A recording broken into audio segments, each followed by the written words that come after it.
Welcome to Top Advisor Marketing, where you will learn how to become a prolific online influencer, attract more ideal clients, and grow your practice.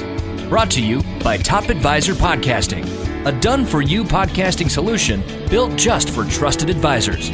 And now, your co-hosts of Top Advisor Marketing, Kirk Lowe and Matt Halloran. Hello and welcome to another Top Advisor Marketing podcast. Today, I am going to interview Kirk Lowe about the truth surrounding marketing ROI. We get asked this question all the time. There have been books written about marketing ROI, but we're really going to break it down in our world, in our opinion, with our thought leader here, Kirk Lowe. So Kirk, welcome to the show, and are you ready to dive into this, brother? I think I'm ready. I hope so. It's a topic that gets a lot of chatter, a lot of consideration, maybe some miscommunication, misinterpretation, misaccountability. There's all kinds of interesting things that happen around this subject. I don't get asked as often as you might think I do to ask about results, but I think more and more people maybe realize that good marketing is doing really good, smart things that are synergistic, and results will come from the effort and the execution and being good at that. So we'll talk about all those concepts today in this the truth about marketing ROI. Well, let's talk about what's worked and what is currently working. Yeah, I mean, I think it's fair to say that seminars have probably been one of the more successful tactics in this industry. I think they still work, but I do think there are gaps. I think the gap is the fact that, if you have 100 people say that they're going to attend a webinar, which it sounds like great numbers, but really depends on how much you spend to get the 100, but which is usually a fair amount. But if only 10 of those people say they want to talk with you, 5 come into a meeting, and 3 become clients, what happens to the other 97? The first thing you're thinking of, what happened to the other 7 that agreed to a meeting that didn't become clients? But what about the other 90 in addition to those 7? And how can we, bring them around? Now, what happens in a lot of cases is they would get another invite to another webinar down the road. If your advisors probably switch out areas, but there's going to be some redundancy there, right? You want to milk the area, if you will. And so, but there's gaps there about nurture. Radio has had its some glory too, some well-deserved glory, but some well-deserved criticism, right? So some kill it there, but they typically have to spend a lot of money, and over time, those audiences don't change a lot. So it's kind of like advertising or doing mail drops in an area. Eventually, you exhaust that, right? So there's limited audience, less control over the product in radio. I heard a really neat story a week or two ago from somebody that said they were doing radio, and one of the reasons they were so tired of it is because they were getting pushed by the radio station to do certain topics over and over again because they thought that their listenership were being more responsive. But what they were talking about wasn't what they wanted to be known for. It just happened to be what audiences were perking up to. So you kind of think, well, from a marketing perspective, shouldn't that be a sign? To this person, it was a sign that it wasn't the right or the best audience based on what they were talking about. So that's a problem. You can imagine spending a lot of money on radio, and then you're being asked to talk about stuff that you don't want to be known for. So that there's all kinds of variables going on there, but it ended up being a difficult thing for that person, and he eventually stopped. Websites, have been a huge push over the last 15, 20 years, I guess, really 15, or like 12 to 15, where they've been the biggest push where you needed one. In the last couple of years, last 5 years, been, you need to have a good one. And typically how people have a good website now is they just use nicer pictures. I don't think there's necessarily a lot more substance in websites. Maybe there's some simplicity in the templates that we use, but certainly I don't think, some people have raised the bar, but I think the bar is really just now everybody has nice, beautiful pictures instead of real good content. Blogs have been something that's had an opportunity to work. They build credibility, but they're difficult to get sales, and we know that video and podcasting are better at achieving results there. What's working now? I mean, seminar, those things have worked in the past. I think seminars are still working. Like I said, I think we're seeing a shift from radio to podcasting. I think the idea of what we talked about, micro-influence, but taking focusing on an area and expertise, a niche with your thought leadership, and then finding a way to create a network and grow that network and then influence them through the same network. So, for instance, we use LinkedIn. So, find a way to invite a whole bunch of people who are ideal into your audience and then send a message with them every day about your thought leadership, kind of creating that circle. So the synergy, what you want to do is try to find these synergies, and we call it micro influence. So those are some of the things that are working, some of the things that have worked, but have their issues. Would you mind defining or using or sharing your definition of micro influence again? I think it bears repeating because it's something that people need to hear a number of times before they truly absorb it. Sure thing. So micro influencer is an advisor or a company that owns a specific expertise for a specific audience in a specific region. So the idea is it's a micro version of becoming an influencer. So an influencer is known for a certain subject matter with a particular audience in most cases and a much bigger scale.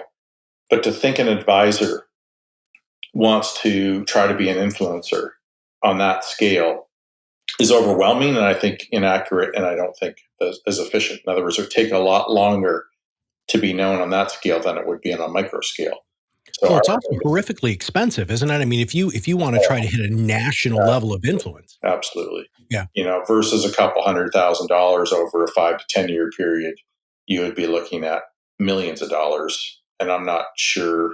I guess the outcomes would be better, but you'd have a broader audience, which means you'd have more unqualified opportunities. I know this because I know some of these people, and I know what the leads are coming in, and there's a lot of effort qualifying people. I know in a micro influencer world, there's more qualified people coming in the door, and that's because you're trying to build relationships, and people feel like they can build a relationship because you're in their region, and they get you because of your niche and things more. So it's a slightly different approach on a similar thing. But I think micro has a much more empowering for advisors to feel like they can move ahead and achieve that versus the bigger umbrella, which is just becoming an influencer, which is the topic that everybody talks about. Right? All these internet social gurus everybody's talking about helping you become an influencer. And admittedly, the reason we changed it is because somebody called us out on that. Somebody on LinkedIn said, "You had me until you said the word influencer. Yeah. I can't stand that word." And I said, "Me neither." I wrote him back and said, "I can't stand that either. I also don't really love thought leadership, although I do love it in the context of being a micro-influencer better. Mm-hmm.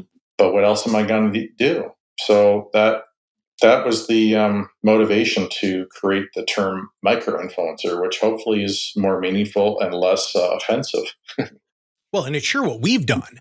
I mean, you and I have become micro influencers because we own a very specific vertical. I mean, our geographic spread is a little larger than I think a lot of advisors would want. But yeah, so proof's in the pudding with us. Now let's talk about the facts about ROI, because return on investment and how you truly quantify success in marketing is something that we don't get asked as much as we did previously.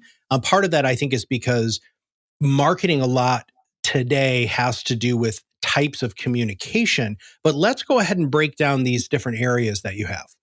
Yeah, so the spirit of this podcast and this conversation is really about when we think about marketing ROI, everybody has to take a piece of accountability, and that's the truth.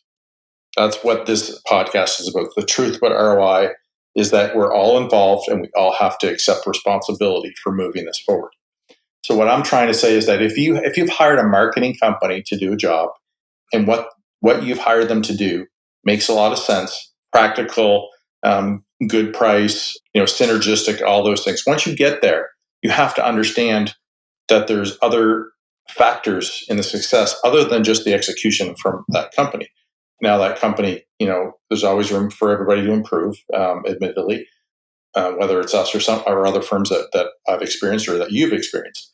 But you have to accept these and listen to these points of accountability. And that's the reason for this. Isn't to blame anybody or not take accountability or to say that people aren't getting ROI. I think a lot of times people are getting more ROI than they recognize, which is a whole other issue. But so let me dive into this. If you're out in the world marketing, it really helps if you're really good at what you do. What I mean by that is if you really know the strategies, the solutions, the realities, facts, figures, history, experience, I've done this, I've seen that, and you really understand your audience, and you're a good communicator, you're a good presenter, you're charismatic, you're passionate. Charismatic doesn't need to be polished and fancy and, GQ looks, or what would be the opposite of the GQ? I guess women are on GQ too, right? Just being ultra attractive. It means knowing your stuff, and it means being passionate about what you do.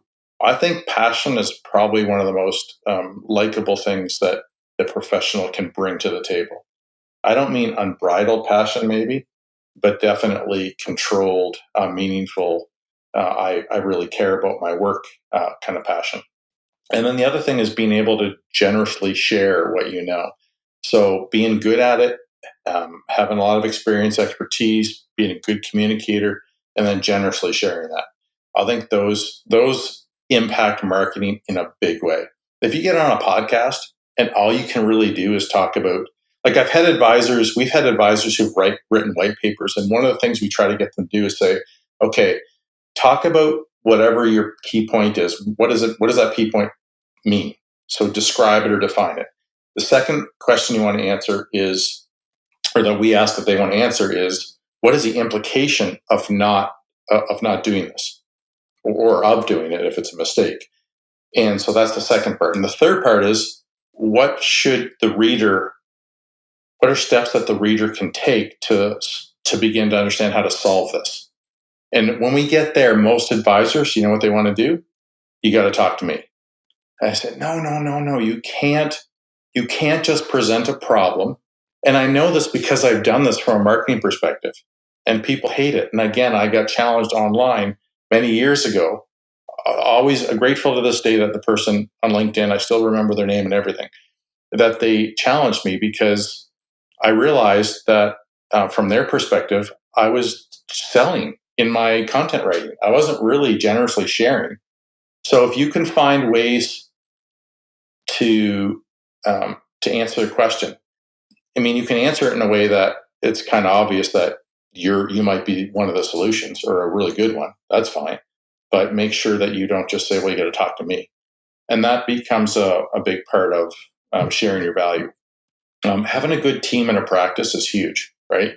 So making sure that the value that provide doesn't end with you, right? So that means you have to have an engaged, informed team, people that are happy to be at work, bring joy to other people in the office, and bring joy to clients. But at the same time, we're focused on being professional and sharing value, because being happy isn't, it's a good value to share. But let's talk. The truth is this is people's financial plans and their life savings. So it's got to go beyond just having happy people in your office. The next one would be having a great message or a brand. So is your story compelling? Does your audience, and sometimes advisors want their cake and eat it too. I don't know if that's the right expression, but they want to go after one niche, but still feel like everybody else still gets that they can work with them, because they don't want to give anything up to go after something they want more of. And it doesn't usually work that way. In fact, it doesn't work that way very well at all. If you want to go after a niche audience, just go for it. We've told you many times on this podcast, you can create way more value with a focused niche than you ever could for working with 10 niches, right? Which isn't not a niche at all, because you just can't be everything to those people. But when you decide you're going to focus on a smaller niche, you can create so much value. It's difficult for other people to compete with you, and it's difficult for people to say no to you, because it's clear that you have that much more value. So when you have a great brand, a message, and a niche, that really helps your marketing be more successful. So just think about that. Every dollar that you spend on marketing is going to be more successful if you do these little things. And it's not just you. The marketing people that you're working with have to understand that too. If we're working with somebody who's got a horrible brand and message, and we're implementing a podcast, we have to be real and honest with those people too, right? So you got to think about that stuff. Another one is you got to have proof of brand. So if you're doing a podcast, you have white papers, or you're doing radio or blog, or you're doing seminars. Seminars aren't the best credibility, but these other ones are really good. It means that everything you say you are in your brand on your website, you can prove, a little further down the page by saying, hey, I've got my own blog, I've got my podcast. People can read and embrace your expertise. Those are huge indicators of credibility. I still find advisors really struggle with this. And it's because they just want to skip to my site looks really beautiful. I don't have time to prove it, so let me just grab a bunch of articles that make it look like I know what I'm talking about. And the truth is people know that you might not, because they can tell when you've got a whole bunch of articles that don't appeal to them, because when you get a database, that's the way it goes. Maybe 20 to 30% of those articles are highly relevant to the people that you want to work with. I guess if you work with everybody, those databases are fine. But that's not really any way to move forward in business, expecting great marketing ROI. And if that's where you're at, don't blame, I shouldn't say don't blame anybody else, but look inwardly to get better there. People who are connected to more people can ramp up their marketing better and faster. So in other words, if you've been disregarding the fact that your 120 clients aren't all connected with you on LinkedIn, and 50% of them are connected, on Facebook, and, if you haven't done that work, that's a problem, right? You've got to leverage everything that's in front of you. If you've got prospects, everybody that's been to a seminar should be connected to you on LinkedIn or Facebook or whatever you want. Twitter. You've got to connect with people. You got to maximize every relationship that you have, whether it's a prospect, whether it's a center of influence, or a client, or a client's family. As many of those people as possible, you got to connect with. Because then when you share a message, you got a much greater chance that somebody's going to share it, like it, be influenced by it. Those are absolutely critical factors. If you can get more people who you enjoy working with, looking at your stuff and sharing it and talking about it, that's huge. So one of the things that we've had to do here to compensate for that, not just compensate, but be more proactive, is using LinkedIn to boost connections. So like an invite campaign.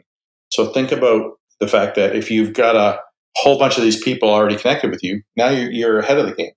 I feel like I'm monologuing here, Matt. Anything to add? You're rolling.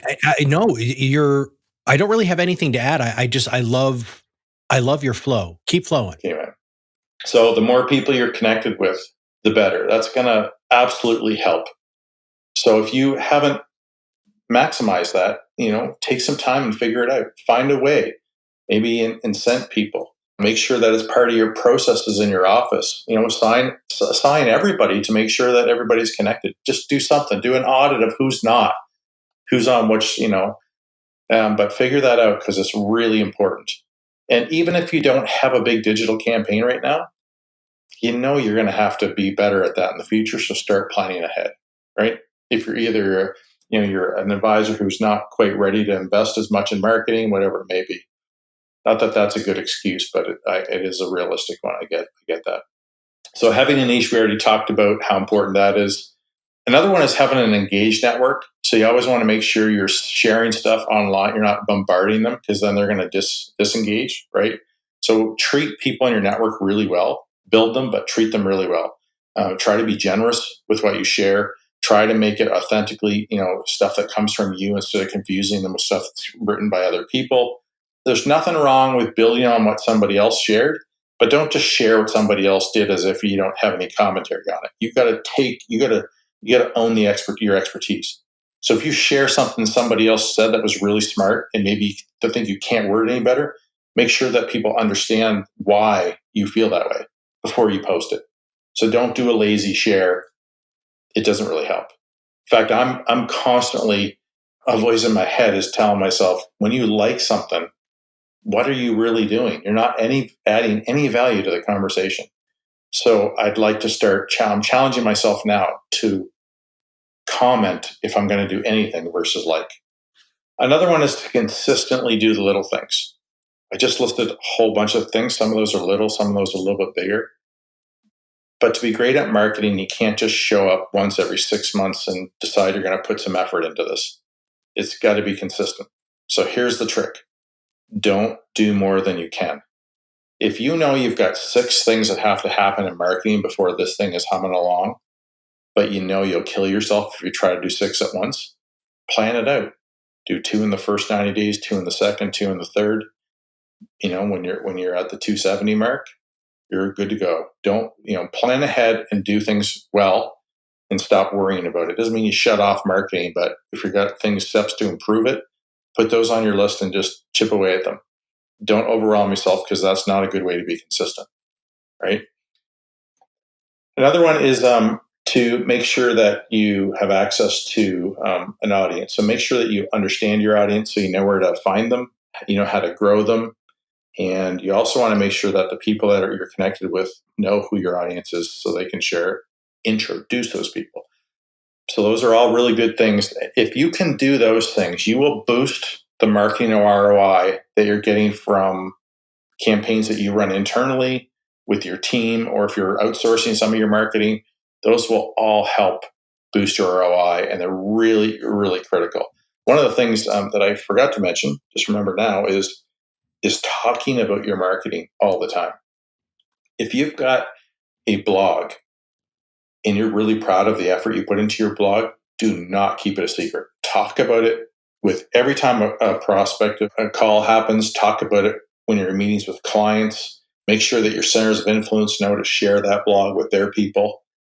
Make sure that everybody knows about it and that you're proud of it. And if you're not proud of it, then go back and do the work to make sure you are. Because those things, when you talk about things, you create hype and expectations around it, and you influence people in a very powerful way to engage in your marketing. And that is one of the most important things, because if people aren't engaged in your marketing, then your marketing's not going to work. So you can control that in a really wonderful way. So make sure you're talking about that all the time. It is not at all difficult to add a protocol that in every single meeting that you have with a client, that you have a conversation about, hey, have you been listening to my podcast lately? What have you liked? Oh, I just keep forgetting. I don't know how to subscribe. Oh, well, give me your phone. Let me show you how to do that. Or, when you're leaving the office, just ask John at the front desk, how to do that, because he's great with technology, and he'll give you a quick little lesson. Or we've got a little video on our website where we're teaching clients how to do that. So I'll send that to you so you can do it yourself. Just little things like that are so huge. But if you're not talking about clients, then how can you expect them to believe and buy into what you're doing? So I love what you said there, because people are going to feel that level of contagious energy. And also, when you are in a client meeting and the client asks you a question, you can reference the podcast. Hey, you know what? It's funny that you bring that up, because I just did a podcast. I just wrote a blog on that. I just shot a video on that. And I'm going to answer that for you right now, obviously, because we're sitting here meeting. But they ask about them to subscribe. You also said something too about, if you aren't proud of your marketing, or if you're not loving what you're doing, it could be that you're doing the wrong thing. If you have started a podcast and you freaking hate doing it, stop doing it, right? If you love writing and you're proud of it and you love to do it, do it. You have to find something that really truly highlights your personality and is something that you're passionate about, because we talk about podcasting all the time, Kirk, because we freaking love it, right? And so we're going to be more apt to do that. The more you love your marketing, the more you're going to get out there and the more you're going to talk about it.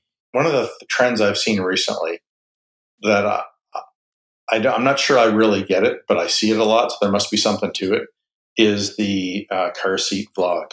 Have you seen those? Where everybody's in their car and they decide that's when they're going to do their video or their topic. I just can't think. I guess it's a quiet place and there's no distractions, and they're not driving, thankfully. But I see those quite a bit now, where people are actually sit in their car, turn on their iPhone, must have a little gimmick to hold it on the dashboard, and they're doing that. And those are temporal, desktop ones make a lot more sense to me. But those videos you can tell people really love doing those. And so if it works for you, get her done. All right. Closing statements before we wrap up today's podcast. What do you got for everybody? I think I just gave everything I had. That's awesome, dude. I love it when you give everything you have. If we summarize it, I think it's really just about taking accountability for ways that little things that you can do on a consistent basis that make a big difference in marketing. Yeah. And just take accountability for that. Just like everybody in your world should take accountability for what their roles are in your success. Amen to that, brother. All right. Well, if you have not subscribed to the podcast, make sure you do that. If you have not given us a review on iTunes, please do that too. And if you have any guest ideas or topics you'd like us to cover, all you have to do is email me at matt@topadvisorm, and that M is for marketing.com. Thank you very much. If you guys want to follow more of our thought leadership in a different format, following us on social media, especially LinkedIn, is the best place to do it. So follow Kirk Lowe or Matt Halloran. So for everybody at Top Advisor Marketing, this is Matt Halloran, and we'll see you on the other side of the mic very soon. Are you ready to change the way you communicate with your clients? Are you tired of being the best kept secret in your area? Learn how to become a prolific online influencer, attract more ideal clients, and grow your business. Contact us today and see what the power of podcasting can do for your business. Click on the Contact Us link on our website at topadvisormarketing.com and set up a call to learn more. Follow us on LinkedIn and Facebook for more updates and information. This was brought to you by Iris.xyz, a platform helping financial professionals become better in business and life through new media and new voices. Visit them and learn more at iris.xyz.